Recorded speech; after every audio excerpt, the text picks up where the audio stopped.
கண்ணியத்துக்குரியவர்களே, இன்று உலகம் முழுக்க கவலையாலும் பிரச்சனையாலும் சோதனைகளாலும் மன விரக்திகளாலும் வாழ்க்கையின் விரக்திகளாலும் மரணத்தை எண்ணி வாழக்கூடிய வாழ்வைத்தான் பலர் வாழக்கூடிய சூழ்நிலையை நாம் பார்க்கிறோம்.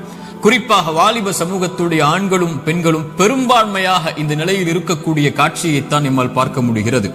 அல்லாஹுடைய தூதர் ஸல்லல்லாஹு அலைஹி வஸல்லம் இந்த காலம் மறுமை நெருங்கும் போது வரும் என்று சொன்னார்கள். மனிதர்களுடைய இறுதி காலம் நெருங்கும் போது மன்னரைகளை பார்த்து மனிதர்கள் சொல்லுவார்கள், நீங்கள் இருக்கக்கூடிய இடத்தில் நாங்கள் இருக்க வேண்டுமே என்று. மரணித்தவனை பார்த்து உயிர் உள்ளவன் மரணிக்க வேண்டும் என்று ஆசைப்படுவான் என்று அல்லாஹுடைய தூதர் ஸல்லல்லாஹு அலைஹி வஸல்லம் அவர்கள் சொன்னார்கள். இப்படி மரணத்தை எண்ணி கவலையாலும் பிரச்சனைகளாலும் சோதனைகளாலும் நெருக்கடிகளாலும் வாழக்கூடிய வாழ்வை இறுதி சமூகம் சந்திக்கும் என்று அல்லாஹுடைய தூதர் ஸல்லல்லாஹு அலைஹி வஸல்லம் அவர்கள் சொன்னார்கள். இன்று இதற்காக மருத்துவமனைகள் உருவாகிவிட்டது, இதற்காக மருத்துவர்கள் உருவாகிவிட்டார்கள். இதுவே மிகப்பெரிய ஒரு அம்சமாக சமூகத்தில் மாறிக்கொண்டிருக்கிறது. இப்படி சோதனையான காலத்தில் நீங்கள் சோதனைகளை சந்தித்துக் கொண்டிருந்தால், நோயால், செல்வ இழப்பால், கண்ணிய இழப்பால் அல்லது வாழ்க்கையின் நெருக்கடிகளால், உறவுகளுடைய பிரிவால், இது போன்ற எந்த சோதனையில் நீங்கள் சிக்குண்டிருந்தாலும் இந்த செய்தியை செவிதாழ்த்தி கேளுங்கள். இந்த சோதனைகளில் நீங்கள் தனியாக இல்லை, உங்களுடைய இறைவன் உங்களோடு தான் இருக்கிறான்.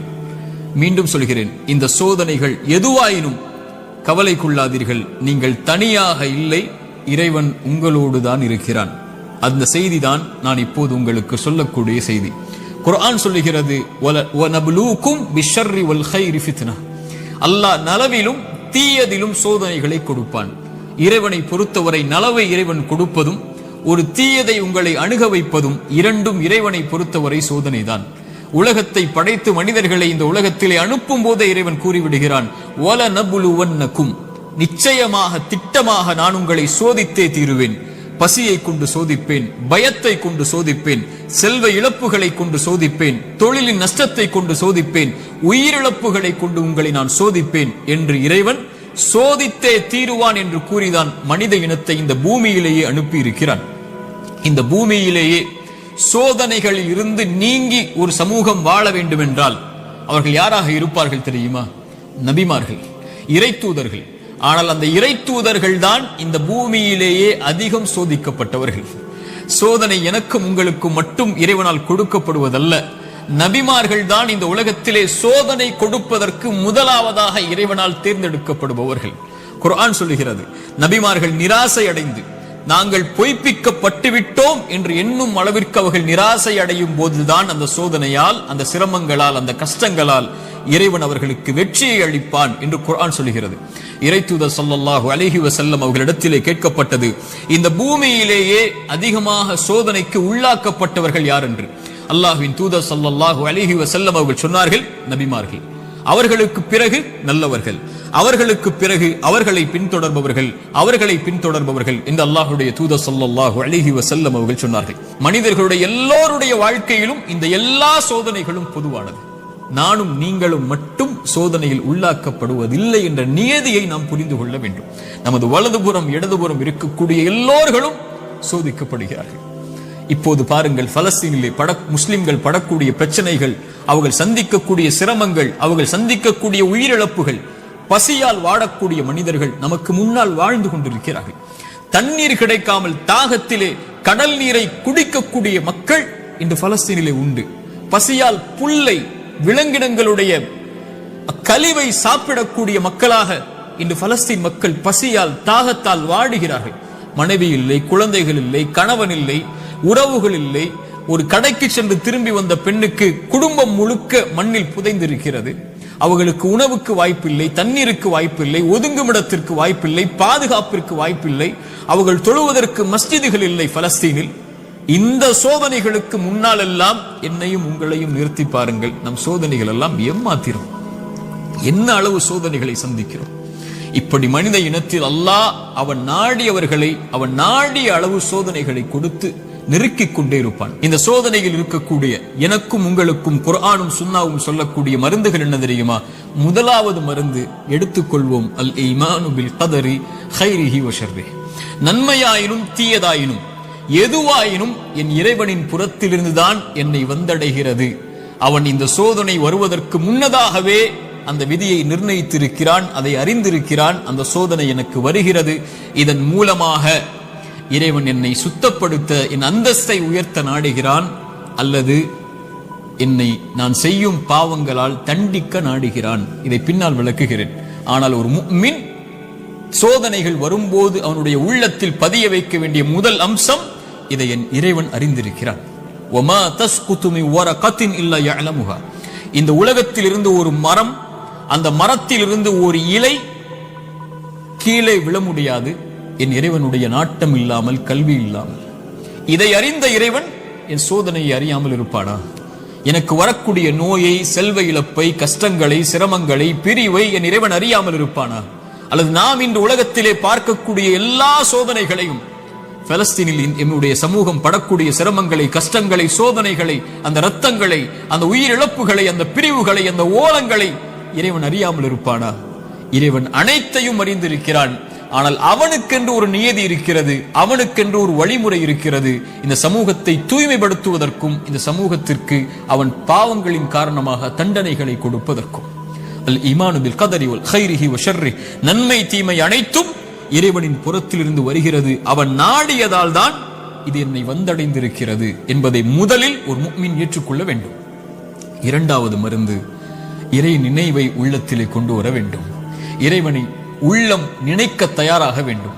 உள்ளத்தின் நோய்க்கு மிகப்பெரிய மருந்து அலா பிதிக்ரில்லாஹி தத்மஇன்னுல் குலூப். உள்ளத்தின் நிம்மதியை அல்லாஹ் திக்ரில் வைத்திருக்கிறான், அவனுடைய நினைவில் வைத்திருக்கிறான். ரப்பை ஒருவன் சோதனையில் நினைத்தால், ஃபத்குருனி ஃபத்குரூனி அத்குருக்கும், ஃபத்குரூனி அத்குருக்கும், என்னை நினையுங்கள். ரப்பு சொல்லுகிறான், உங்களை படைத்தவன் சொல்லுகிறான், உங்களை பரிபாலிப்பவன் சொல்லுகிறான், அத்குருக்கும், உங்களை நான் நினைக்கிறேன். அல்லாஹு அக்பர். அல்லாஹ் நினைத்து விட்டால் உங்களுடைய சோதனைகள் எல்லாம் எம்மாத்திரம் அவனுக்கு நீக்குவதற்கு. உங்கள் நோயில் இறைவன் உங்களை நினைத்து விட்டால் அவனை தவிர வேறு யார் உங்களுக்கு மருந்தை கொடுத்து அந்த நோயை நீக்க முடியும்? செல்வ இழப்பை நீக்க முடியும், பிரிவுடைய கவலைகளை நீக்க முடியும், வாழ்வின் பிரச்சனைகளை நீக்க முடியும். அல்லாஹ்வுடைய தூதர் ஸல்லல்லாஹு அலைஹி வஸல்லம் சொன்னார்கள், அல்லாஹ் கூறுவதாக, ஒரு அடியான் என்னை எப்படி நினைக்கிறானோ அது போன்றே நானும் அவனை நினைக்கிறேன். அவன் என்னை நினைத்தால் நான் அவனோடு இருந்து விடுகிறேன். அவன் என்னை தனிமையில் நினைத்தால் நானும் அவனை தனிமையில் நினைக்கிறேன். அவன் ஒரு கூட்டத்தில் என்னை நினைவு கூர்ந்தால் அவன் நினைவு கூறக்கூடிய கூட்டத்தை விட சிறந்த கூட்டத்தில் நான் அவனை நினைவு கூறுகிறேன் என்று அல்லாஹ்வுடைய தூதர் ஸல்லல்லாஹு அலைஹி வஸல்லம் அல்லாஹ் கூறுவதாக சொன்னார்கள். அவன் தனிமையில் அவன் நினைத்தால் என்னை, நான் அவனை தனிமையில் நினைக்கிறேன். என்னை நினைத்தால் நான் அவனோடு தான் இருக்கிறேன் என்று அல்லாஹ் கூறுகிறான். அல்லாஹ் உங்களோடு இருந்தால் ஏன் கவலை? அல்லாஹ் உங்களோடு இருந்தால் ஏன் பிரச்சனைகள்? அல்லாஹ் உங்களோடு இருந்தால் ஏன் சிரமங்கள்? அல்லாஹ்வை நேசிக்கக்கூடிய அடியார்களுக்கு லா ஹவுஃபுன் அலைஹிம் வலா ஹும் யஹ்ஸனூன், அவர்கள் கவலை கொள்ள மாட்டார்கள், அவர்கள் பயம் கொள்ள மாட்டார்கள். அவர்களுடைய உள்ளம் அல்லாஹ்வின் நினைவால் நிரம்பி இருக்கும் போது இறைவன் கொடுத்த கவலை, இறைவன் கொடுத்த சோதனை, அவன் எனக்கு ஒன்றை நாடுகிறான், இதில் நான் நலவை முயற்சி செய்து முன்னேறுகிறேன், என்ன சோதனையாயினும் அவன் எனக்கு நீக்குவான் என்ற நம்பிக்கையில் ஒரு முஃமின் முன்னேறுவான்.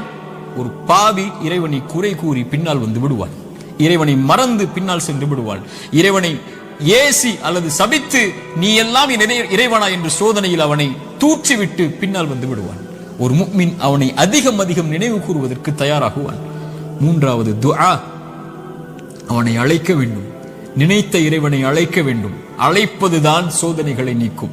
கரம் ஏந்தி உங்களுடைய சோதனைகளை முறையிட்டு நீங்கள் அல்லாஹ்வை அழைக்காமல் சோதனை நீங்கும் என்று நினைப்பது பகலில் கனவு காண்பதுதான்.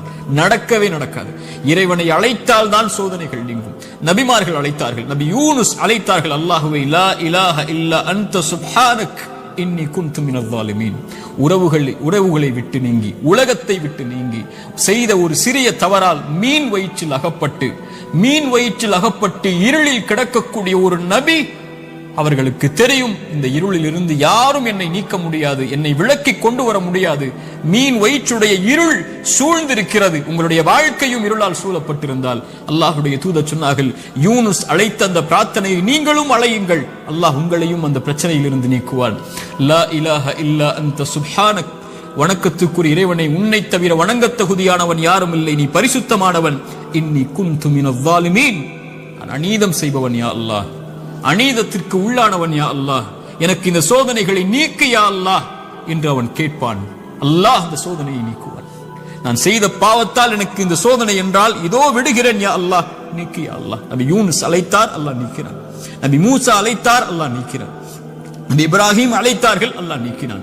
நபி தாவூத் அழைத்தார்கள், அல்லாஹ் நீக்கினான். நபி நூஹ் அழைத்தார்கள், அல்லாஹ் நீக்கினான். நபி ஜக்கரியா அழைத்தார்கள், அல்லாஹ் நீக்கினான். நபி அய்யூப் அழைத்தார்கள், அல்லாஹ் நீக்கினான். முஹம்மது ரசூலுல்லாஹ் ஸல்லல்லாஹு அலைஹி வஸல்லம் அழைத்தார்கள், அல்லாஹ் நீக்கினான்.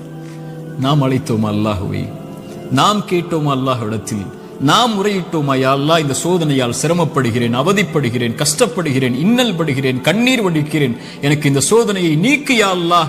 என் பாவத்தின் மூலமாக வந்திருந்தால் இதோ இந்த பாவங்களை விட்டு விலகி வருகிறேன் யா அல்லாஹ், என் கவலையை நீக்கு என்று கேட்டிருக்கிறோமா? அல்லாஹ்வுடைய தூதர் ஸல்லல்லாஹு அலைஹி வஸல்லம் ஒரு நபித்தோழரை பார்க்கிறார்கள். பள்ளியில் தொழுகை அல்லாத நேரத்தில் அவரை பார்த்து கேட்டார்கள், ஏன் தோழரே பள்ளிக்கு வந்திருக்கிறாய் இந்த நேரத்தில்? அவர் சொன்னார், யா ரசூலல்லாஹ், கடன், யா ரசூலல்லாஹ், கவலைகள். உள்ளம் நிரம்பி இருக்கிறது அல்லாஹ்வின் தூதரே. அல்லாஹ்வுடைய தூதர் ஸல்லல்லாஹு அலைஹி வஸல்லம் சொன்னார்கள், நான் ஒரு துஆவை சொல்லித் தருகிறேன், அதை நீ ஓதினால் அல்லாஹ் ரப்புல் ஆலமீன் உனக்கு இந்த சோதனைகளில் இருந்து வெளியேறக்கூடிய வாய்ப்பை அல்லாஹ் ரப்புல் ஆலமீன் உனக்கு தருவான். என்ன அல்லாஹ்வின் தூதரே அந்த பிரார்த்தனை? அல்லாஹும்ம இன்னி அஊது பிக மினல் ஹம்மி வல் ஹஸன். அல்லாஹும்ம இன்னி அஊது பிக மினல் ஹம்மி வல் ஹஸன். யா அல்லாஹ், என்னுடைய துக்கம், என்னுடைய எதிர்காலம் என்ன ஆகப் போகிறது? நான் எதை நோக்கி செல்லப் போகிறேன்? என்னுடைய வருமானம் என்ன ஆகப் போகிறது? இவ்வளவு கஷ்ட இழப்புகளை சந்தித்து விட்டேனே, இனிமேல் என்ன ஆகப் போகிறது என்ற கவலையில் இருந்தால் யா அல்லாஹ் அந்த துக்கத்தை நீக்கு யா அல்லாஹ். எதிர்கால கவலைகளை பற்றிய கவலையை உள்ளத்திலிருந்து நீக்கு யா அல்லாஹ். வல் ஹஸன், என்னுடைய முன்னால் நான் செய்த பாவங்கள், முன்னால் என் வாழ்க்கையில் நடந்த நிலைகள், நான் சந்தித்த இழப்புகள், அதனால் என் உள்ளம் துவண்டிருக்கிறது. எதிர்காலத்தை பற்றியும் கடந்த காலத்தில் நான் செய்ததை பற்றியும் என்னுடைய உள்ளம் கவலை கொண்டு நடக்க முடியாமல், நகர முடியாமல் இருக்கிறேன் யா அல்லாஹ், அதை நீக்கு யா அல்லாஹ்.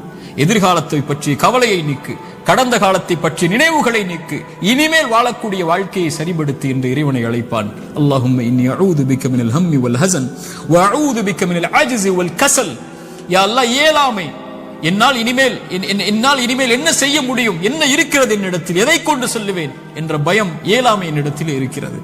யா அல்லாஹ், கசல், சோம்பேறித்தனத்தால் சோம்பலில் இருக்கிறேன், என்னால் முடியும் யா அல்லாஹ், ஆனால் எழ முடியவில்லை, என்னால் இந்த சோதனைகளை கடக்க முடியவில்லை, என்னிடத்திலே தைரியம் இல்லை யா அல்லாஹ், தைரியத்தை கொடு, அதை செய்து முடிக்கக்கூடிய உறுதியை கொடு. வஅஊது பிக மினல் அஜ்ஸி வல் கஸல் வஅஊது பிக மினல் ஜுப்னி வல் புகுல். யா அல்லாஹ், கஞ்சத்தனத்தை விட்டும், யா அல்லாஹ் கோழைத்தனத்தை விட்டும், யா அல்லாஹ் கடன் என்னை மிகைப்பதை விட்டும், மனிதர்கள் என்னை ஆக்கிரமிப்பதை விட்டும் என்னை பாதுகாத்து விடு யா அல்லாஹ். இந்த அல்லாஹ்வுடைய தூதர் ஸல்லல்லாஹு அலைஹி வஸல்லம் அந்த துஆவை அந்த தோழருக்கு கற்றுக் கொடுத்தார்கள். இதை ஓதக்கூடிய வழக்கம் உள்ளவர்களாக மாற வேண்டும். இப்படி அல்லாஹ்வை அழைக்கக்கூடிய முறையில் எல்லாம் இதா சஅலக இபாதி அன்னி ஃபஇன்னி கரீபுன் உஜீபு தஅவத தாஇ இதா தஆன். அழைப்பவர்கள் அழைத்தால் அந்த அழைப்பிற்கு இவன் பதில் கொடுக்காமல் இருப்பதில்லை. அல்லாஹ்வின் தூதர் சொன்னார்கள், ஒரு மனிதன், ஒரு முஃமின் அல்லாஹ்விடத்திலே கரம் ஏந்தி அவனுடைய கரம் அல்லாஹ் கொடுக்காமல் கீழே விழுந்தால் அவன் கேட்பதை இறைவன் வெட்கப்படுகிறான் என்று அல்லாஹ்வுடைய தூதர் ஸல்லல்லாஹு அலைஹி வஸல்லம் சொன்னார்கள். அல்லாஹ்வை அழையுங்கள். கடைசியாக இந்த நேரத்தில் சுருக்கமாக சொல்கிறேன், மீண்டும் சொல்கிறேன், நோயால் சிரமப்படுகிறீர்களா, இழப்புகளால் சிரமப்படுகிறீர்களா, பிரிவால் சிரமப்படுகிறீர்களா, கடினமான காலத்தை வாழ்க்கையில் கடக்கிறீர்களா, ஒருபோதும் அல்லாஹ் உங்களை கைவிட மாட்டான். உங்களை விட இறைவன் உங்கள் மீது நேசம் கொண்டிருக்கிறான். கவலை கொள்ளாதீர்கள். நீங்கள் தனியாக ஒருபோதும் இல்லை. உலகமெல்லாம் உங்களுக்கு எதிராக இருந்தாலும் நீங்கள் தனியாக இல்லை. அவன் உங்களோடு இருக்கிறான். அவன் உங்களோடு இருந்தால், இந்த உலகத்தில் யார் உங்களோடு இல்லை என்றாலும், இந்த உலகமே உங்களை வெறுத்திருந்தாலும், உலகமே உங்களை புறக்கணித்தாலும் கவலை கொள்ளாதீர்கள். அது போதும் நமக்கு. இறைவன் உங்களோடு இருந்தால் அது போதும். உலகமெல்லாம் உங்களோடு இருந்து இறைவன் உங்களோடு இல்லை என்றால் அதை விட நஷ்டம் இல்லை. உலகத்தில் எவரும் இல்லாமல் இறைவன் உங்களோடு இருந்தால் அதை விட இன்பம் இல்லை. நபிமார்கள் உலகம் புறக்கணித்தது நபி நூஹை, ஆனால் நூஹோடு அல்லாஹ் இருந்தான். நபி தாவூதை உலகம் புறக்கணித்தது, அல்லாஹ் அவர்களோடு இருந்தான். நபி யூனுஸை உலகம் புறக்கணித்தது, அவர்கள் செய்த பாவத்திற்காக மன்னிப்பை கேட்டார்கள், அல்லாஹ் அதிலிருந்து அவர்களை பாதுகாத்தான். இப்ராஹீமை உலகம் புறக்கணித்தது, அல்லாஹ் அவர்களோடு இருந்தான். மூசாவை உலகம் புறக்கணித்தது, அல்லாஹ் அவர்களோடு இருந்தான். நபி அல்லாஹ்வின் தூதரையும் உலகம் புறக்கணித்தது, பெரும்பான்மை புறக்கணித்தது, அல்லாஹ் அவர்களோடு இருந்தான். லா தஹ்சன் இன்னல்லாஹ மஅனா. அல்லாஹ்வின் தூதர் அதனால்தான் சொன்னார்கள், கவலை கொள்ளாதீர், அல்லாஹ் நம்மோடு இருக்கிறான். அல்லாஹ்வின் தூதர் ஸல்லல்லாஹு அலைஹி வஸல்லம் ஒரு தாயை குறித்து சொன்னார்கள்.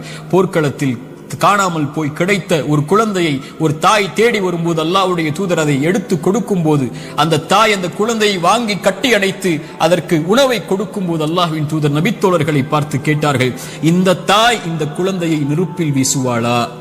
அந்த குழந்தை படக்கூடிய சிரமத்தை கஷ்டமாக உணர்ந்த அந்த தாய், தன் உயிர் போய் கிடைத்த வந்த மகிழ்ச்சியில் இந்த வாழக்கூடிய இந்த தாய் இந்த குழந்தையை நெருப்பில் வீசுவாளா? தன்னோடு வந்துவிட்ட அந்த குழந்தையை எப்படி நெருப்பில் வீசுவாள்? அல்லாஹ் இந்த குழந்தைக்கு இந்த தாய் காட்டக்கூடிய அன்பை விட அல்லாஹ் அவனுடைய அடியார்கள் மீது இரக்கம் உள்ளவன். அல்லாஹு அக்பர். ஒரு அறிஞர் அழகாக சொல்லுவார், யா அல்லாஹ், அல்லாஹ்வை அழைத்து சொல்லுவார், யா அல்லாஹ், என் தாயை விட என் மீது இரக்கம் காட்டக்கூடியவன் நீ. என் தாய் நான் சிரமப்படுவதை, என் தாய் நான் நோயில் வாடுவதை, என் தாய் நான் கடனில் இருப்பதை, கடனால் கஷ்டப்படுவதை, என் தாய் என் செல்வ இழப்புகளில் கஷ்டப்படுவதை, என் தாய் என்னுடைய இழப்புகளில், பிரிவில், நோயில், சிரமங்களில், சோதனையில் கஷ்டப்படுவதை விரும்ப மாட்டாள்.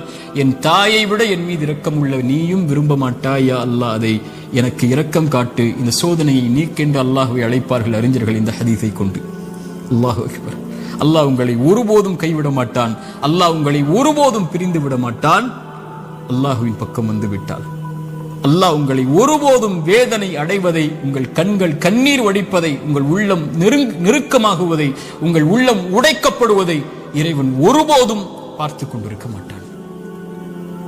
ஆனால் கடைசியாக சோதனைகள் இறைவனின் புறத்திலிருந்து வருகிறது. ஆம், ஆனால் ஒருவருக்கு சோதனை நன்மையாக வரும், ஒருவருக்கு சோதனை தண்டனையாக வரும். நபிமார்களுக்கு சோதனை வந்தது என்று சொன்னேன். எல்லா நபிமார்களுக்கும் சோதனை வந்தது. அந்த சோதனைகள் அவர்களை தூய்மைப்படுத்துவதற்காக, அவர்களை சுத்தப்படுத்துவதற்காக, அவர்களுடைய அந்தஸ்தை அல்லாஹ்விடத்திலே உயர்த்துவதற்காக, ஈமானில் அவர்களை உறுதிப்படுத்துவதற்காக, எல்லாவற்றையும் கொண்டும், உலகத்தை கொண்டும், மார்க்கத்தை கொண்டும், தீனை கொண்டும் அல்லாஹ் சோதித்துக் கொண்டே இருந்தால் அவனின் பக்கம் அவர்களை நெருக்கமாக்கி, அவனின் பக்கம் அவர்களை நெருக்கமாக்கி கொண்டு வருவதற்காக. அது நிஅமா, அது அருள். அந்த சோதனை அருள்.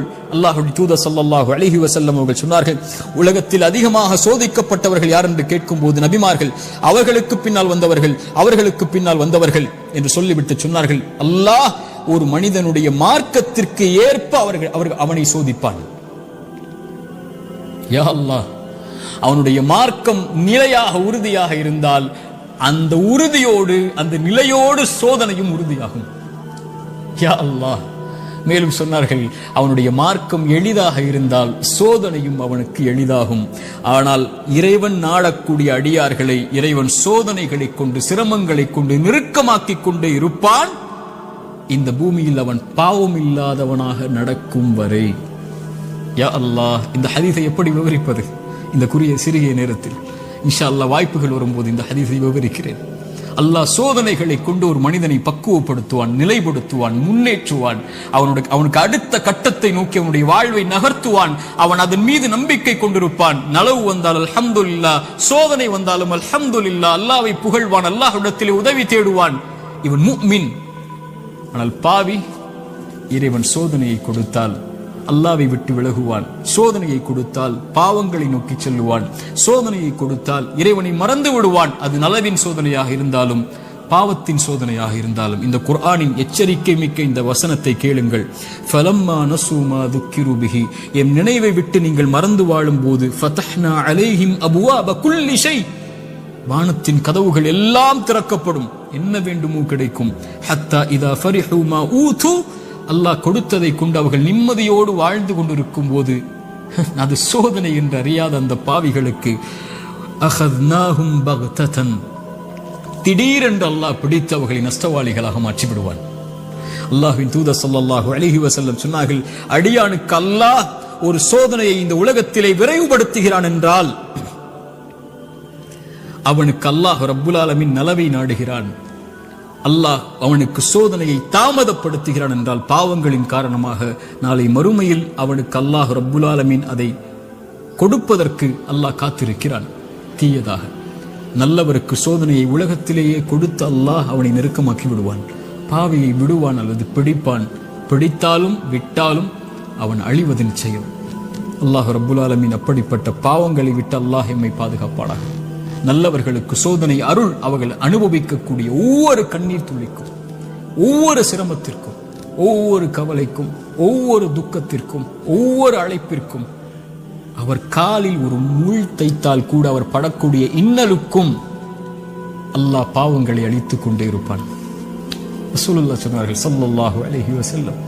ஆனால் பாவி படக்கூடிய ஒவ்வொரு சோதனையும் அவன் மீண்ட அல்லாஹ்விடத்திலே செய்த பாவங்கள் எதுவாயினும், அவன் கடந்த காலம் எதுவாயினும், எவ்வளவு கொடிய பாவங்களை வைத்திருந்தாலும் அவன் பாவத்திலிருந்து விலகாமல் சோதிக்கப்படும் போது நன்மையை நோக்கி செல்லாமல் இருந்தால் அவனுக்கு இந்த உலக வாழ்வும் மறுமையும் அழிவுதான். சோதிக்கப்பட்டால் உள்ளத்திடம் கேளுங்கள், நன்மையில் இருக்கிறாயா, பாவத்தில் இருக்கிறாயா? நன்மையில் இருந்தால் இது உனக்கு அருளின் சோதனை, முன்னேறு, வெளிச்சம் உனக்கு முன்னால் இருக்கிறது, நடந்து சென்று கொண்டே இரு, இந்த இருள் நீங்கிவிடும். இருளுக்கு பிறகு பகல், துன்பத்திற்கு பிறகு இன்பம், நோய்க்கு பிறகு சுகம், இப்படி உலகம் மாறி மாறி உனக்கு கொடுக்கும். ஓடிவிடு நன்மையை தேடி. வெளிச்சம் உன் வாழ்க்கையில் விரைவில் வரும், மிகப்பெரிய வெளிச்சமாக. நீ ஒரு மாதம் சிரமப்படுவாய், ஆனால் நீ கடக்க வேண்டிய இந்த மாதத்தை அல்லாஹ்வின் நம்பிக்கையில் நன்மையில் கடந்து விட்டால் நீ வருடம் முழுக்க நிம்மதியோடு இருப்பாய். 3 நாள் 4 நாட்கள் நோயில் சிரமப்பட்டால் கவலை கொள்ளாதே. அந்த நோயை அல்லாஹ்வின் நன்மைகளை எதிர்பார்த்து காரணிகளை எடுத்துக்கொண்டு களி, அல்லாஹ் உனக்கு அதற்கு பிறகு மிகப்பெரிய சுகத்தை வைத்திருக்கிறார்.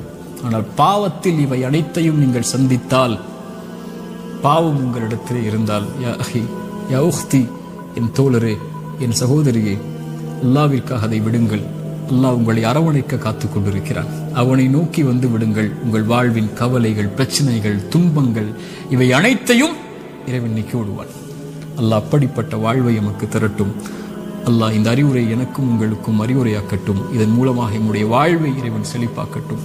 உலக சமூகத்திலே முஸ்லிம் சமூகம் படுகின்ற இன்னல்கள், கஷ்டங்கள், பிரச்சனைகள், சோதனைகள், குறிப்பாக பலஸ்தீனில் நம்முடைய சகோதர சகோதரிகள் படக்கூடிய எல்லா இன்பங்கள், எல்லா இழப்புகளுக்கும், எல்லா சோதனைகளுக்கும், எல்லா துன்பங்களுக்கும் அல்லாஹ் விரைவில் மிகப்பெரிய வெற்றியோடு அல்லாஹ் வெளிச்சத்தை தரட்டும். அகூலு கௌலி ஹாதா அஸ்தக்ஃபிருல்லாஹ் லீ வலக்கும். அஸ்ஸலாமு அலைக்கும் வரஹ்மத்துல்லாஹி வபரகாத்துஹு.